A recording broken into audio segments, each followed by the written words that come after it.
साथियों, आज आप सभी को 1920 में नागपुर अधिवेशन का आयोजन का उद्देश्य क्या था, उन्नति में बाधक बनने वालों का निषेध करना आदि के संबंध में विस्तृत जानकारी दी जाएगी।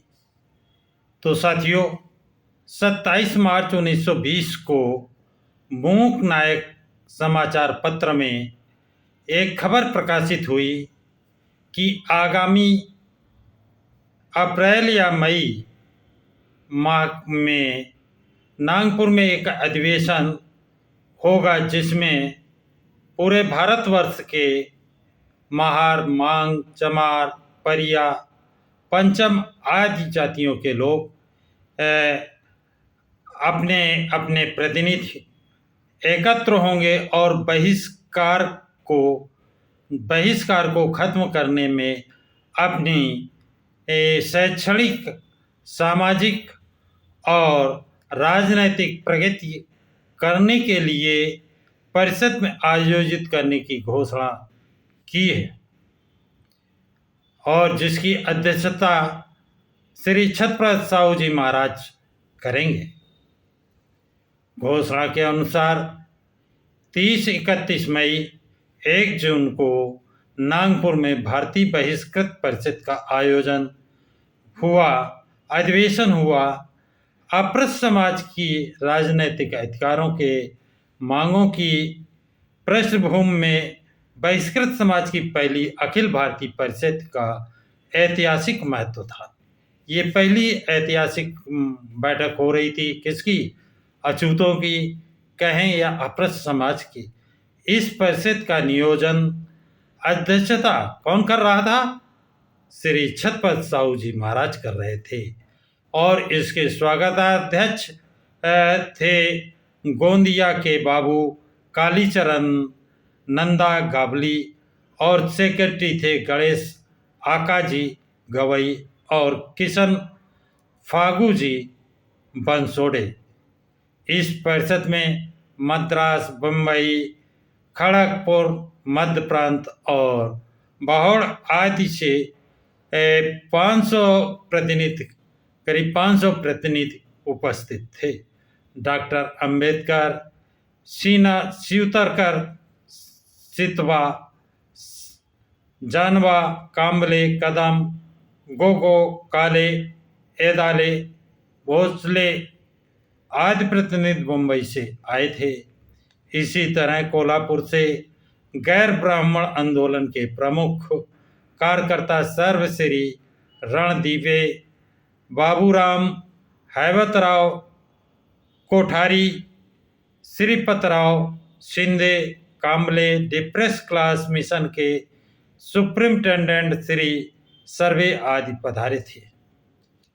नागपुर से शिक्षित सुधारकों में सर्वश्री सर गंगाधर राव चिटनिस और हिंदू मिशनरी सोसाइटी के अधिकारी डॉक्टर पराजपे आदि उपस्थित थे। परिषद की विशाल मंडप स्टेशन से करीब 4 फर्लांग की दूरी पर आर्सेनल ग्राउंड, जिसको कस्तूरचंद पार्क भी कहते हैं, उसमें बहुत ही सजावट के साथ तैयार किया गया था। उसमें एक मंच भी बनाया गया था जो सजाया गया था बल्बों की रोशनी से। वो पार्क जगमगा रहा था। इतना ही नहीं, उसमें अपृष्ठ समाज की महिलाएं भी उपस्थित हुई थी। अब 1920 के नागपुर परिषद का आयोजन का उद्देश्य क्या था, इस विषय में प्रकाश डालते हैं कि 1917 में भारत के मंत्री मॉन्टेग्यू भारत में आए। उस समय सर नारायण राव चंदावरकर और विट्ठल राम जी शिंदे के नेतृत्व में एक प्रतिनिधिमंडल उनसे भेंट की थी। किनसे? मॉन्टेग्यू भारत के मंत्री जी से। डिप्रेस क्लास मिशन के अध्यक्ष नारायण राव और चंदावरकर और शिंदे ने अपृष्ठ समाज पर प्रभाव होने के कारण समाज में ज़्यादातर कार्यकर्ता उन्हीं की सलाह मशविरा से काम करते थे। श्री गणेश आकाजी गवई और किशन फागू बंसोड़े ने भी डिप्रेस क्लास इंडिया एसोसिएशन की ओर से भारत मंत्री को अपृष्ठों की मांगों के बारे में एक मेमोरेंडम सौंपा दिया था। इसके बाद साउथबरी कमेटी भारत आई। हिंदुस्तानी नेताओं ने स्वराज मतलब होम रूल की मांग की, उन्होंने स्वतंत्रता की मांग नहीं की। ये समझने की बात है, इसे समय आने पर बाद में समझाया जाएगा, उनके समक्ष रखी। डिप्रेस क्लास मिशन के बीरा शिंदे ने अपृष्ठों की मांगों के संदर्भ में सब जगह कुप्रचार मतलब दुष्प्रचार किया था कि अपृष्ठों को अलग प्रतिनिधित्व न देकर, यह उन्होंने क्या प्रचार किया था कि अपृष्ठों अछूतों को अलग प्रतिनिधित्व न देकर उनके हितों की रक्षा करने वाले उच्च वर्गीय हिंदुओं के हाथों में सौंपी जाए। किनको सौंपी जाए? उच्च वर्गीय हिंदुओं के हाथों में। बड़ी विडंबना की बात है, ये समझने की बात है और ये सोचने की बात है साथियों। सौंपी जाए। चंदावरकर और शिंदे के विचारों के खिलाफ डॉक्टर अंबेडकर ने 26 जनवरी को टाइम्स अखबार में एक लेख छापा था, ए महार ऑन होम रूल। लेख लिखकर विचार प्रकट किए थे, ये हिंदू अपने घर की गंदगी साफ करने को तैयार नहीं है तो स्वराज क्यों मांग रहे हैं। इसलिए अपृष्ठ प्रतिनिधियों के जरिए अपृष्ठों के विचार साउथबरी कमेटी के सामने रखने की जरूरत पैदा हुई है। क्यों जरूरत पैदा हुई है? क्योंकि ये हिंदू लोग अपने घर की सफाई नहीं कर सकते हैं तो ये स्वराज की मांग क्यों कर रहे हैं। इसलिए अपृष्ठ अछूत लोग अपने प्रतिनिधियों के जरिए अपृष्ठ लोग अपने साउथबरी कमेटी के सामने अपनी ज़रूरत की मांगें पेश करेंगे। पैदा हुई है ये समस्या, इसलिए पैदा हुई। डॉक्टर अंबेडकर ने कोशिश करके साउथबरी कमेटी के सामने अपृष्ठों की राजनीतिक मांगों को प्रस्तुत करने का अवसर प्राप्त कर लिया। कमेटी के सामने डॉक्टर अंबेडकर और शिंदे ने अपृष्ठों की मांगें अलग अलग नज़रिए से प्रस्तुत की। यानी दोनों ने, डॉक्टर अंबेडकर ने और शिंदे ने अपनी अपनी मांगें रखी थी और उनका दोनों का नज़रिया अलग अलग था। शिंदे ने साउथबरी समिति के सामने जो मांगें रखी, उन्हें यदि समिति स्वीकार कर लेती तो अपृष्ठ समाज अपने राजनीतिक अधिकारों से वंचित रह जाता। क्योंकि मतदान के लिए शिंदे ने अपृष्ठों की जो योग्यता सुझाई थी वह अपृष्ठ समाज के मुट्ठी भर लोगों को ही नहीं मिल पाती, और यदि मिल भी जाती तो मुट्ठी भर शिंदे के पिछलग्गू बनकर शिंदे या उनके समर्थकों को चुनकर भेजते और अपृष्ठों के वास्तविक प्रतिनिधियों को चुनकर आना संभव नहीं हो पाता। इसलिए जिस तरह अपृष्ठों को सवर्णों की सामाजिक, धार्मिक और आर्थिक गुलामी स्वीकार करनी पड़ रही है, उसी तरह अपृष्ठों को, अछूतों को सवर्णों की राजनीतिक गुलामी भी स्वीकार करनी पड़ती। दूसरे शब्दों में वरिष्ठ हिंदू लोग अपृष्ठों का राष्ट्रीय गुलामी लाद रहे हैं।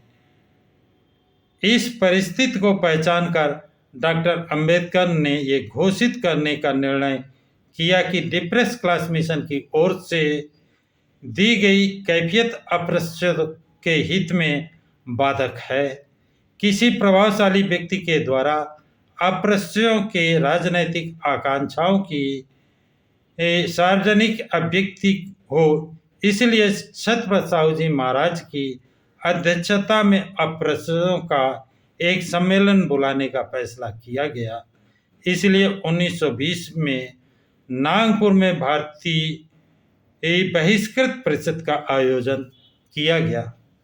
अन्ना साहब शिंदे को पहले ही पता चल गया था कि सम्मेलन में डिप्रेस क्लास मिशन संस्था और उनके संचालकों के विरोध में प्रस्ताव पारित होने वाला है। इसलिए उन्होंने श्री गवई के पास खास तौर पर उन लोगों को भेज करके कहलवाया कि मैं आपके बाहुड़ प्रांत के 50 बच्चों को मैं अपने वार्डन में लेता हूँ, लेकिन आप लोगों को डॉक्टर अंबेडकर और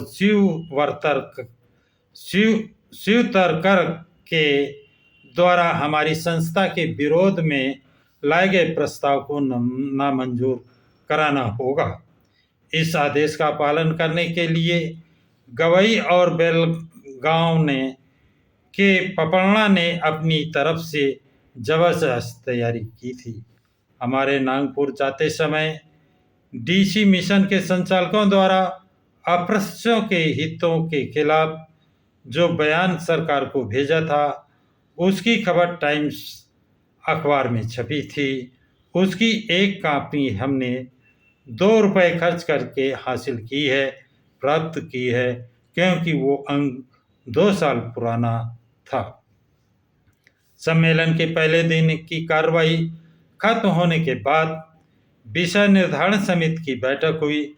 उसमें कुछ प्रस्ताव पारित होने के बाद डॉक्टर अंबेडकर ने अध्यक्ष की अनुमति से कहा कि हम सभी ये बहिष्कृत वर्ग की उन्नति कैसे हो, हम सब यहाँ बहिष्कृत वर्ग की उन्नति कैसे हो, इस मुद्दे पर विचार करने के लिए एकत्रित हुए हैं। यदि कोई हमारी उन्नति में बाधक बन रहा हो, वो फिर चाहे बहिष्कृत वर्ग का हो या उच्च वर्गीय हिंदू हो या कोई संस्था हो, यदि वो हमारे हितों के खिलाफ काम कर रही हो या जिसने पहले खिलाफ काम किया हो, उसका विरोध हमें करना चाहिए या नहीं। यह सुनते ही प्रतिनिधिमंडल ने एक स्वर में कहा, हमारी प्रगति के रास्ते में कोई भी संस्था हो या व्यक्ति हो, उसका विरोध किया जाना चाहिए। क्या ये बात आप सभी को स्वीकार है? ये सवाल डॉक्टर अंबेडकर ने प्रतिनिधियों से 3 बार पूछा। इसके बाद उन्होंने शिवतरकर से टाइम्स अखबार की प्रति मंगवाई और उसमें से डिप्रेस क्लास मिशन संस्था द्वारा सरकार को भेजे गए बयान को पढ़कर सुनाया। उसका ऐसा असर हुआ कि गवई और उनके सहयोगियों के हौसले पस्त हो गए। बाद में आम राय से प्रस्ताव पारित किया गया। ये प्रस्ताव इस प्रकार है। वो प्रस्ताव क्या था? उस प्रस्ताव का नाम है तीसरा प्रस्ताव। तीसरा प्रस्ताव में क्या है? बहिष्कृत वर्ग की उन्नति के लिए स्थापित हुए डिप्रेस क्लास मिशन ने बयान दिया था कि संशोधित काउंसिलिंग में बहिष्कृत वर्ग के जो प्रतिनिधि लिए जाने वाले हैं, उन्हें सरकारी नियुक्ति या जात पर आधारित संस्थाओं में से न लिया जाए, वरन उन्हें गैर बहिष्कृतों द्वारा काउंसिल के द्वारा चुने गए प्रतिनिधियों द्वारा नियुक्त किया जाए। इससे सारा अस्पृश्य समाज चिन्हित है। यदि गैर बहिष्कृत प्रतिनिधियों का बहिष्कृत वर्ग के प्रतिनिधि चुनने का अधिकार दिया गया, तो जिस चतुर्वर्ण व्यवस्था से बहिष्कृत वर्ग का दुर्भाग्य पैदा हुआ है, वो चतुर्वर्ण व्यवस्था को स्वीकार करने वालों को ही हमारा प्रतिनिधि नियुक्त किया जाएगा। इसलिए इस परिषद की पक्की राय है कि डिप्रेस क्लास मिशन ने उन पर निर्भर लोगों के साथ विश्वासघात किया है, इसलिए वो बहिष्कृत वर्ग के विश्वास के योग नहीं है। इस प्रस्ताव पर पीएन भटकर द्रविड़ कदम वकील के भाषण होने के बाद उनका अनुमोदन करते हुए गवाई ने कहा, यदि आपको उग्र उदारवादियों को नामांकन नहीं चाहिए तो हमारे लिए क्यों हो। मिशन अगर सरकार द्वारा प्रतिनिधियों की नियुक्ति की मांग करता तो बेहतर होता, लेकिन उग्र उदारवादियों द्वारा हमारे प्रतिनिधियों की नियुक्ति की मांग क्या हमारे साथ विश्वासघात नहीं है। मिशन ने हमारे पूछे बगैर ये काम किया है जो घातक है। इस कारण डिप्रेस क्लास मिशन से हमारा विश्वास बिल्कुल खत्म हो गया है।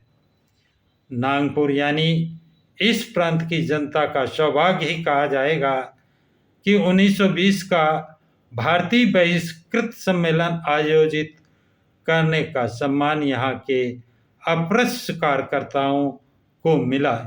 यदि ये सम्मेलन आयोजित करने के बारे में ऊपर दी हुई पृष्ठभूमि पर गौर करें तो एक बात स्पष्ट है कि इस सम्मेलन को